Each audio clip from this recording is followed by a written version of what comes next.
మీరు మీ ఇంట్లో పనిచేసే వ్యక్తి పైన ప్రతాపం చూపిస్తే దేవుడు తన బిడ్డను ఎలా తనేమంటారు గద్దరెక్కల మీద మోసుకుని వెళ్ళాలో మోసుకెళ్తాడు. మీ జీవితం ఫరోలాగా కుప్పకూలుతుంది. మీ పొలంలో పనిచేసే వాడి మీద మీరు చూపించే ఈ దాన్ని ఏమంటారు మేకపోతు గాంభీర్యం మీ బతుకును నాశనం చేస్తుంది.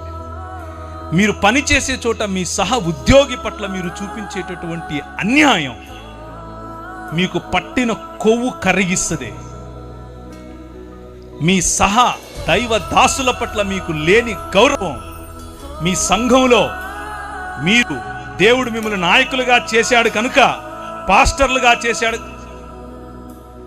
ఏమనుకోకుండా అన్న, నెక్స్ట్ టైం పిలవకపోయినా పనులా చెప్పేదే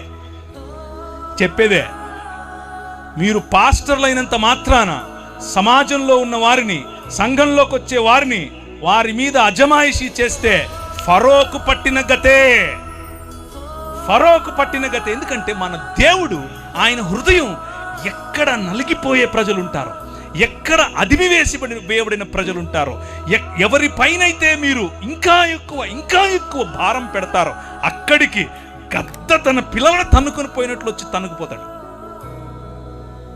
మన మూతి పళ్ళు రాలుతాయి, మన కొమ్ములు ఇరుస్తాయి. 10 రకాలైన దేవీ దేవతలను చూసుకుని నువ్వు ఎచ్చుకుపోతున్నావు కదా, నీ ఎచ్చులు ఎలా ఇంచాలో నాకు తెలుసు అని చెప్పి 10 రకాలైనటువంటి తెగుళ్ల ద్వారా ఆడి నోరు మూసాడు.